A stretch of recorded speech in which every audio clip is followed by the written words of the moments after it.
રાજ્યમાં એપ્રિલ અને મે મહિનાની 40 ડિગ્રી પાર આકરી ગરમીમાં રાજ્યના અન્ય જળાશયોમાં જળસ્તર ઘટ્યા હતા. ત્યાં નર્મદા ડેમમાં 2 મીટરથી વધુનો વધારો નોંધાયો છે. ગુજરાતની જીવાદોરી સમાન નર્મદા ડેમનું જળસ્તર હાલ વધીને 123.98 મીટરે સ્પર્શી ગયું છે.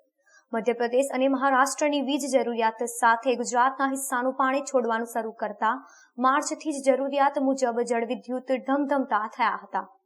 હાલ ડેમમાં પાણીની આવક 26,920 ક્યુસેક થઈ રહી છે, જેમાં રિવરબેડ 11,257, કેનાલ હેડ 4,280 ક્યુસેક પાણી ખર્ચી રોજની સરેરાશ 11 મિલિયન યુનિટ્સ વીજળી ઉત્પન્ન કરી રહ્યું છે.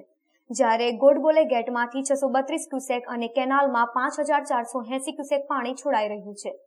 આકરી ગરમીમાં ડેમમાંથી રોજ 459 ક્યુસેક પાણી વરાળ બની ઉડી રહ્યું છે.